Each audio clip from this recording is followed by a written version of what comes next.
Hello, everyone. Welcome to another Winner Circle Sports Betting podcast. Sean Higgs coming at you here. It's Thursday, May the 1st. NBA. There is more NBA. We're dragging on with NBA playoffs. And here we go. Knicks, Detroit, and the Nuggets and Clippers coming up for me and Doug. No Chip Trimbus today. We gave him a day off. He's got to recharge his batteries there out in Vegas. He's partying too much. Got a couple things going on, so just me and Doug today. Hitting on some NBA and a little bonus. We're going to jump after we do a little intro here. Some Kentucky Derby. I'll let Doug take that away because I'm not a horse guy. Oh, I know horses. Let It Ride. And it was Hot to Trot with John Candy, and he was the talking horse, Don, the stockbroking horse. Did you ever see this? How about this? Did you ever see The Sting? The movie The Sting with Robert Redford and I've never watched The Sting, believe it or not. Okay, that's it's a good horse racing. Horse racing's involved in the story. Enough 70s movies trivia for you here. Leave your 70s movie trivia in the comments section here at Winner Circle YouTube channel. While you're here, hit the thumbs up button or hit the thumbs down. Maybe what, those movies stunk, and in the 70s you like. I don't even know what a bad 70s movie was. There a bad movie in the 70s? I can't think of one. But notification goes on, NBA free picks, MLB free picks. We got you covered here on the Winner Circle YouTube channel with our free plays. Now, best bets, top plays, all the premium picks. GamblersWorld.net, our sponsor. Get on over there. Support me, Doug, the channel, all the cappers here. It's right on top. It's the May Day sale. It ends tomorrow, $50 off any 30-day package. Pretty good deal. And again, it's NBA playoffs, so we have that package up for the NBA playoffs. But the $50 off on a 30-day, why wouldn't you get a 30-day package? It's $50 off, and it's guaranteed. It shows you a profit or you get credit back. So you're automatically saving money on a 30-day if we don't win. Now we're going to save you $50 on top of it. That's really where we just draw the line on that. Now listen, you want a day pass, individual packages, super. Again, $3,730 guaranteed, but the 30-day package guaranteed. That's where you want to be. That's where you want to be. Now, we do have NBA today. But we're going to give Doug some time here. He's got his horse racing shirt on. All he's missing is a visor, sunglasses, and a cigar. He'd be perfect, and he's just got to be waving a paper in his hand. Kentucky Derby. Take it away. Take it away. I'm gonna go a little side screen with it here for you to be center stage. Okay. By the way, my Sean, my favorite horse joke is I bet him at 5-2 and he came in at quarter after. I like it. Goes out to my kind of humor. So the 151st running of the Kentucky Derby. So the racing fans like myself always excited for this one. And if you follow it at all, you have probably heard that journalism is the favorite, the morning line favorite of 3-1, and it's well deserved. First race he ever had finished third. Okay, but since then he won 4 in a row. Okay, has the highest speed ratings. There's a thing called the Buyer speed rating. He has the 2 highest in the field. So this has been a dominant horse. And from the betting standpoint, to me, I think you can bet him to win. My recommendation would be to bet him across the board, first, second, and third, with more money placed on the. For example, if you want to bet $20, I'm just throwing out a number here. If you want to bet $20, I'd put 8 to win, 6 to place, and 6 to show. Okay, that's how I would do it there. But this is a dominant horse. The only way to me that he really doesn't win or doesn't come into the money is it literally has a completely off day, or gets caught in, with all the bumping. When you have a 20 horse field, there's a lot of bumping, going on. So it throws him off his stride a little bit, gets a little bit upset. But otherwise, it's the horse to beat. Are you going to win a lot of money betting journalism? No. Okay. So that's one of the things that's occurred. And that's what a lot of horse bettors don't like to do. So that's why a lot of them are looking at Sovereignty. Okay, which is the number 2 choice, currently at 5-1. This horse, it's hard not to like this horse. 5 races, 2 wins, two places on that one. And even one of those places was, I don't know if it's skeptical or not, but finished second in the Florida Derby. The horse had already qualified to run in the Kentucky Derby, so there was no real initiative for the trainer to win that race. Came in second in Florida Derby, otherwise could have 3 wins. To me, this horse, again, I would say this is a definite win candidate. You can't go wrong betting it across the board. I don't think either. And it makes an interesting exacta. Okay, exacta being journalism having to finish first and second. So it was sovereignty. So I would do an exacta box myself. Okay, on that one and see what you can get. Next up, another horse that I would look at, Burnham Square, 12-1 odds, 3 wins, a place in a show, and 6 starts. This horse, there's a lot of these horses in the field, what are called closers. And what a closer is one that basically sits back in the pack and then comes up and races once it gets to the final turn, makes a big push. Okay. There's a lot of these horses in this race that are like that. So with that being the case, it certainly has got to get a chance, but with a 20-horse field, the thing that you can always run into, you get caught in traffic, okay, and you get stuck, okay? So it's up to the jockey to be able to try and maneuver with some luck to make that happen. And he has an excellent jockey in Brian Hernandez Jr., and if for those that might remember that name, he was on Mystic Dan last year, who was the Kentucky Derby champion. And with Mystic Dan, and the other thing that Hernandez did, he won the Oaks on Friday, which is the female version of the Kentucky Derby on Friday, and he won the other. So I believe I think he was only the second rider ever to do the double. Okay, on that one, if you're looking for a long shot, Luxor Cafe, 15-1. This is a Japanese import on this one. And no, to my knowledge, there's no tariff on that one, by the way. Just thought I'd throw that out there on this one. But 15-1. But this horse was sired by the 2015 Triple Crown winner, American Pharaoh. And this horse has 4 victories, has been very good in Japan. Now, the competition is not as strong, but I would not discount this horse. And I would put it, I'm not saying it's necessarily a win horse, even though I think it's possible that it could win, but I would look for it, maybe some place and some show, or maybe an exacta box and or if you like trifectas and superfectas, I think this horse fits there nicely and any of those types of packages. And last year, the horse that finished third was a Japanese bred horse in the Kentucky Derby, Forever Young.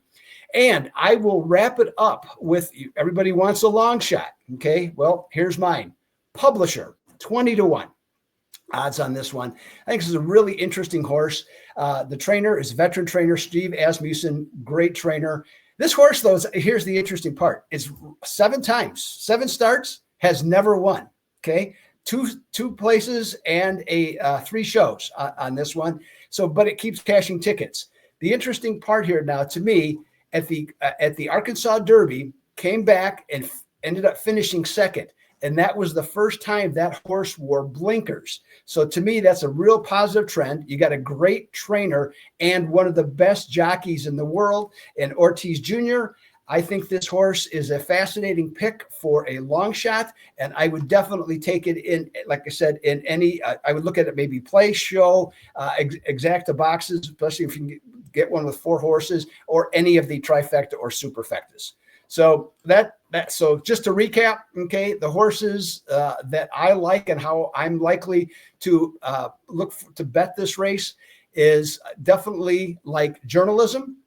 I like sovereignty and Luxor Cafe. So that'd be 1, 2, and 3. I like publisher as a potential long shot with one caveat. Well, actually, now there's 2. Okay, caveats. Number 2 is that number 1 is the weather. Okay, they're talking about rain as a possibility now. So if you're interested, I'll be doing some digging into this, find out who the mutters are, okay, in this race, some that have run well or run better in the rain or in wet surfaces. Journalism this week has been practicing in some of the rain, okay, so it's gotten a feel for the situation in Louisville there. And one other caveat, there's a horse, which is the 21st horse, which means it's the first out entry. Okay. And this horse, so it's not actually in the field. And if nobody drops out by 9 a.m. tomorrow morning, this horse will not run. But if by chance he gets in, it's Baeza. Baeza was a lightly raced horse, didn't run and didn't get enough points to be eligible for this race. But now that it's moved up to the 21st position because of other has dropped out. But this horse was second at the Santa Anita Derby to journalism and had a speed rating of 101. There's only a few horses in this race that have speed ratings in triple digits. This is one of them. If he gets in the field, I'd move Luxor Cafe down and I'd put Baeza moving up. And I would bet that horse, like I said, in different ways. I'm not sure, maybe a win, but certainly win or show, place and show, and some other verticals that are involved there. There you go. All right. We will move on now to the NBA. And listen, I'm not going to go on a little floppy rant in the Lakers. We're going to just move on nicely like gentlemen. Really? You really want to do that? Come on, we got a couple minutes here. You can have Adam. By the way, who didn't know that the Lakers would have a problem not having a center? Let's see here. Anybody want to? Saw that coming? Huh? Who saw a two-man team gonna fall apart with a podcasting head coach? Why didn't I get offered a job? I do a show. I could have coached the team. By the way, did you see Mark Williams, who failed the physical from Charlotte? He failed the physical, and last night on his Instagram account he put a heart sign. Okay, after the Lakers lost. So I thought that was a little interesting shot there towards the Lakers. But another way to look at this, who else can make Julius Randle look good in a playoff game other than a team that doesn't have a center like the Lakers? I said this today. I said, Luka last year with Kyrie in the finals. Luka with LeBron, 2-1 favorite to win in the first round as 3 seed going home. Well, I mean, the big thing though, Dallas last year, they had a really good front line, and they had a lot of good defensive players, and with enough offense. They were clearly a better team. I'm just making a joke to stir up the LeBron fans. And coaching, clear edge for Dallas. And Dallas, I'll tell you what, I think they're going to be a good team next year. You got AD, if AD's healthy, again, if healthy, and how long him and Kyrie can last together. But everybody else on that team, for depth perspective, if those guys aren't all hurt, this is a solid team, Dallas. It's a solid team. And I saw people like, oh, Giannis should get traded to the Lakers. Why the heck would Giannis want to go play with LeBron? Like, why do you want to go play with that guy? No. I don't know that LeBron's coming back, to tell you the truth. I guess I don't know what his incentive is to come back. Oh, no. That dude is way too sensitive. He needs a whole farewell tour. That'll be straight out of like the movie Forget Paris. You ever see Forget Paris, where it's like the Kareem, they're giving like motorcycles and Detroit, everybody's coming out. Yeah, no, he'd want a whole farewell tour. Oh, absolutely, that guy. 100% farewell tour incoming. For sure. I tell you what, I know there's a lot of LeBron haters out there. I'm not among them, but it just. And I understand why people don't like him for a variety of reasons, but I mean, to do what he's doing at age 40, I mean, you can say, well, he doesn't make big shots. He doesn't. Okay. You can, everybody forgets all the shots that Michael Jordan missed too, but that doesn't matter. It's not that, listen, and it's tough to hate the guy because he's in today's day and age, social media and everything, there's no bad stuff off the field. Like he's on the court. You can't complain about his court play. The fact that you got to go and say, well, I am the best because of that. No. The best don't ever say they're the best. The best, everybody else, you don't have to pat yourself because everybody else is already saying that about you. True. No one's saying that about. He says that about himself. All right. And you went to Miami and said, "Oh, we're going to win 3, 4, 5 championships," and then that didn't happen. I mean, you say some crazy crap sometimes, and I just joke on him because I'm a Jordan guy. How can you compare yourself to that guy when at 40 you're still chasing the guy's stats that he did in 13 years? He didn't have to play that long. Right. He could have. Don't tell me Jordan couldn't play. That guy would have played. He's beating up his kids in a park line in games to pick up basketball. That guy's a competitor. There was nothing left for him to do. What was he doing? There's nothing left for me to do. I'm out of here. I'm 6 and if he would have come on. That's the problem. He comes in and says crazy stuff yesterday. Oh, well, I'm not going to say anything because AD said something. They shipped him out of here. Really? They shipped AD out of here. Like, you didn't have anything to do with that. You're out there. You recruit your entire roster. You get your head coaches. How are you saying I'm not going to say something bad about the team because they traded AD because he said something bad? Who believes that nonsense? Who believes that, Doug? Yeah. I see it both ways. Sometimes it seems like he's in charge, but other times it doesn't. I mean, I'm not. Has he had an influence on every team he's played in terms of the roster? No question. But I don't know any great player that hasn't. Okay, so I mean that's but part also, of it. guys, they're not out there firing coaches and shipping guys out and then complaining that he doesn't have help. They're definitely not saying I don't have enough help here after they bring in their own people. Yes.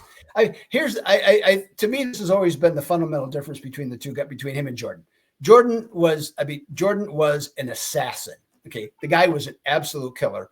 LeBron, I'm not saying LeBron's a smarter basketball player, but his view of the entire court, okay, of how the game is played, I thought was always different. And I think because of that perspective that he has always had, I think that has led him down certain paths of not doing things probably he should have in certain situations. Okay. I mean, again, my opinion, and anybody can disagree with it. And that's what people say. Well, he's got more. Yeah, he's looking for an extra pass. Where Jordan's like, no. And Jordan did eventually give up an extra pass to B.J. Armstrong or Paxton to hit a three. But overall, he was the guy. He wasn't looking to pass everything. No question. He did it when you proved you could make a shot. Austin Reeves taking more shots than these guys. Yeah, it's just wrong. Yeah, it's just hey. Well, it's one last thing on rants. Then this is the one for the life of me I don't understand. Indiana Pacers, New York Knicks, Game 5. Okay, at home to win up series, and this goes into hockey too, by the way. But for the life of me, I have no idea how you come to that situation and not be prepared. Okay. I mean, I'm sorry. I'm not sorry. How do you do that? How do you come into a game and to wrap up a series and not be mentally ready to go? It's beyond my comprehension. And if I had to put it in handicapping terms, and I'll Sean, you and I have both been in events and stuff like that handicapping contest. Imagine being in a handicapping contest. You come down to the championship, it's you and let's say it's you and me, okay, going one-on-one, and to win, $10,000 or whatever it happens to be. And, and I come in, I go, you know what? I've studied a lot to get to this point. Hell, I can beat Sean. I'm not going to worry about it. Okay. I'm not going to study. Forget this, It's like, I mean, that's for me, the easy correlation in terms of what you and I do. I mean, it makes no sense. And so for these teams not to be mentally ready to go, not to be prepared, okay, they get what they get. I heard someone else say this about these game, losers at home in the spots. And someone said, do they take for granted that they're home? The other team just kind of choked it away, so to speak, on their own home court. So they're not really going to show up today, and you're going to have kind of a cakewalk kind of game, right? That's the look of it. I think that's where you just lost on your own home court where you should have won to extend the series, but now you're down even more, right? Right. So I think that's kind of where you get a lackadaisical, especially out of the gate effort from a team. And our thinking is, why would you? I don't know why. Yeah, I mean, you can wrap up the series. I mean, it's real. I mean, if I'm the coach, you wrap up the series. Okay, you take the first quarter is the key. Okay, and like Indiana was down 30-13 in the first quarter. Yeah, the other night. I mean, you can wrap up the series. You can get more rest until the next series. There's only positives in your favor by doing it. By extending the series, it makes no sense. And I just don't understand. And I figured out actually a couple of years ago as to why I feel so strongly about this, because something happened to me when I was a kid playing sports that related to that. And I was in a situation like that. And ever since then, I've hated it. And to this day, I hate it. When you have an opportunity to put somebody away, you put them away. You can get beat. Okay. If somebody outplays you, that's different. That's fine. Okay. Yeah. But when you're down in a basketball game at home, 30-13 in the first quarter, that's a lack of preparedness on your part. Simple as that. 100%. Anyways, I'm done. That's all right. Speaking of being prepared, we're going to look at this next game. We have our first game of the night. Knicks and the Pistons. Who's going to be prepared in this one, Doug? A 2-point favorite. Detroit down 3-2. We saw the total 213.5 here, by the way.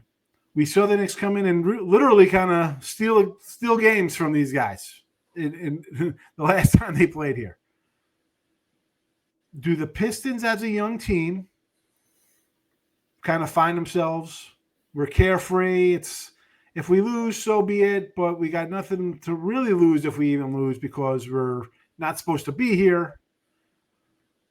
Are they coming in to win this game? I thought this series would be a 6 or 7 game series depending on how things went.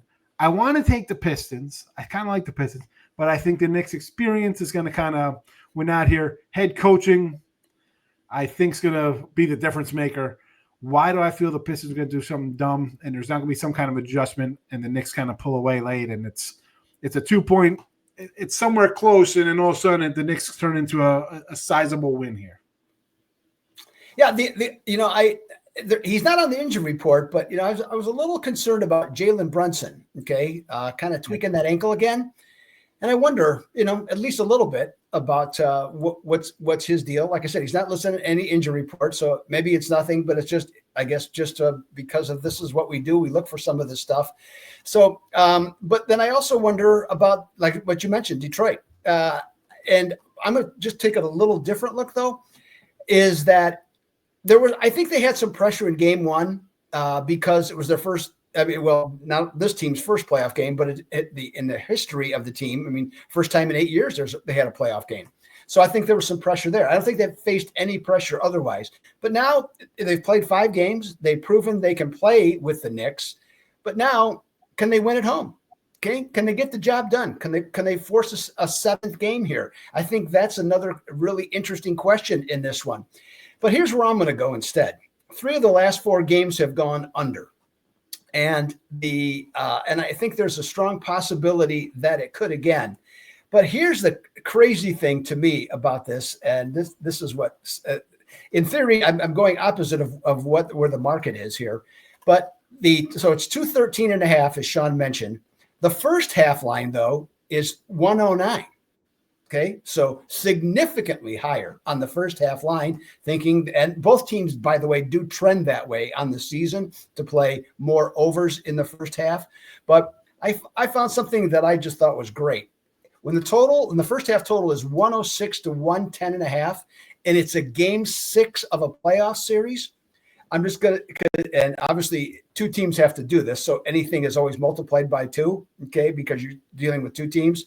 But the under is 13-2 in this game on the first half line. So that's my official play, to go under the 109 for the Knicks and Pistons in game 6 tonight. Under first half, 109, Knicks, Pistons.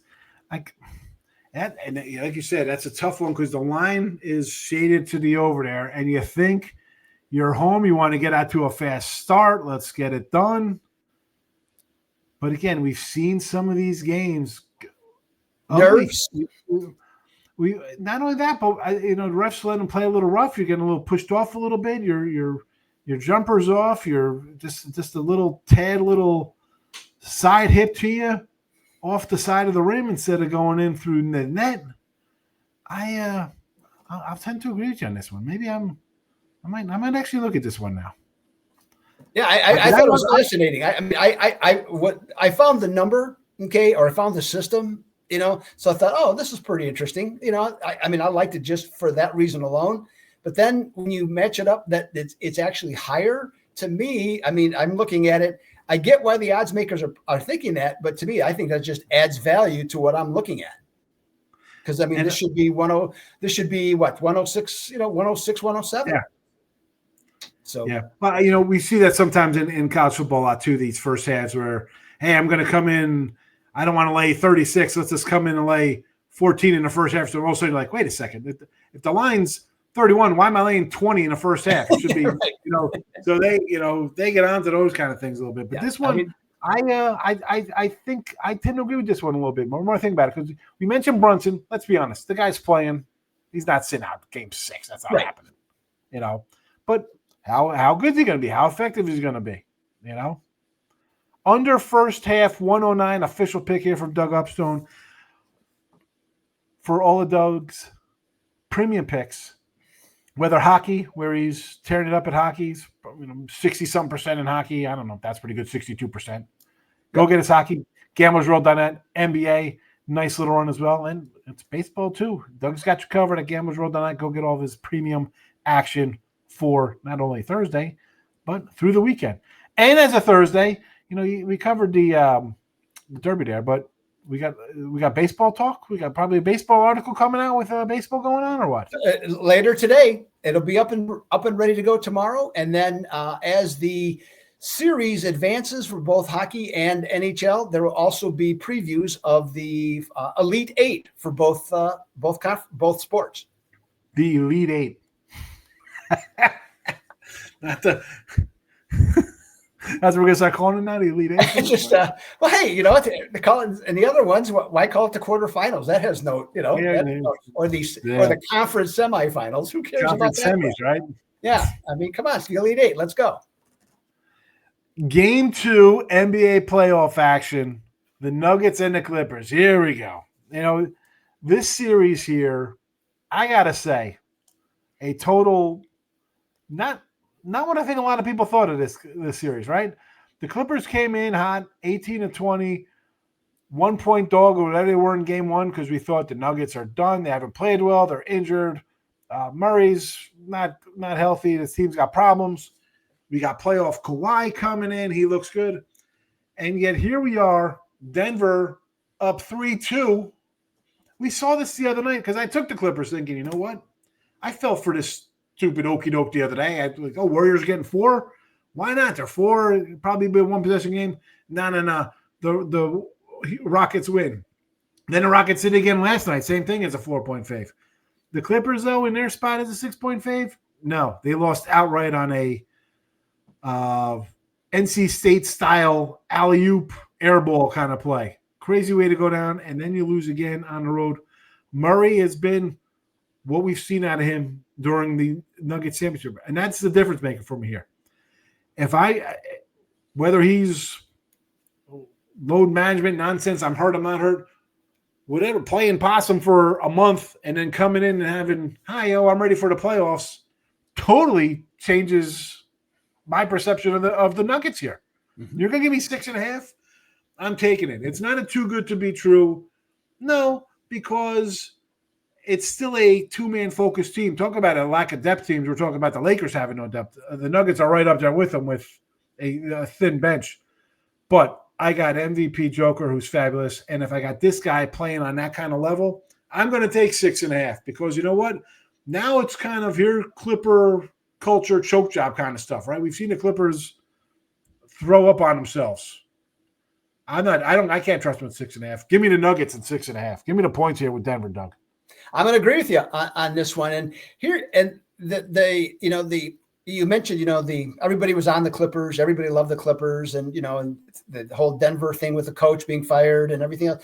But in the first 4 games, which were all unders, by the way, the Clippers controlled the tempo in every game. Okay. But they only won 2 of the 4. Now, I mean, they should have at least won 3 of the 4, but they didn't. And so then they go to Denver for game 5, and then all of a sudden Denver's playing Denver basketball, okay, going 1,000,000 miles an hour, okay, and looking really good. I mean, and now the coaching thing hasn't appeared to be a problem in this series, which is I think kind of interesting.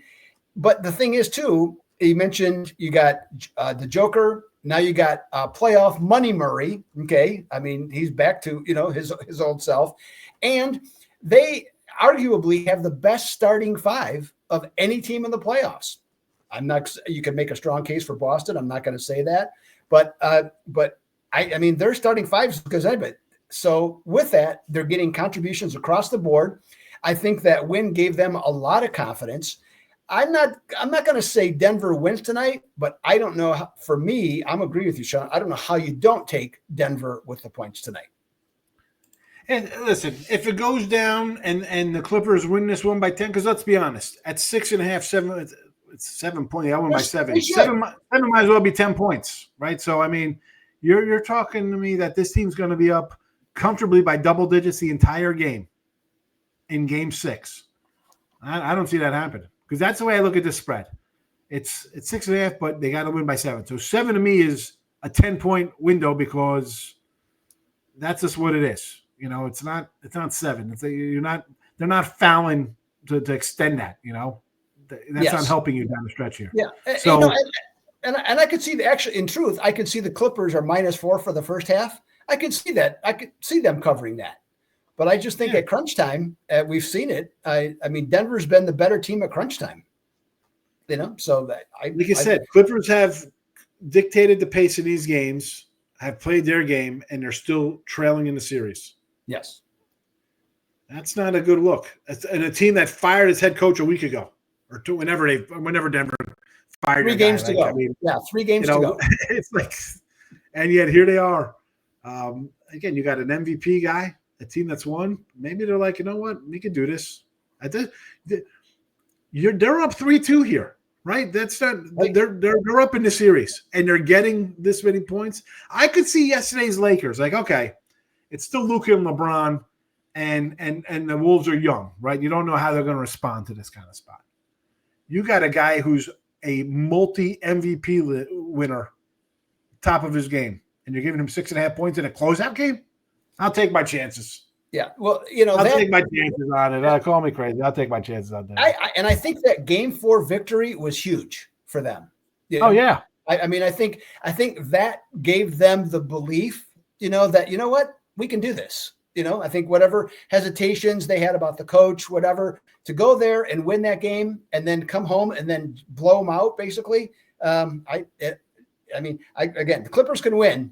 I wouldn't say that's not a possibility, but I just don't see, you know, I see a 3-4 point game at best in the Clippers' favor.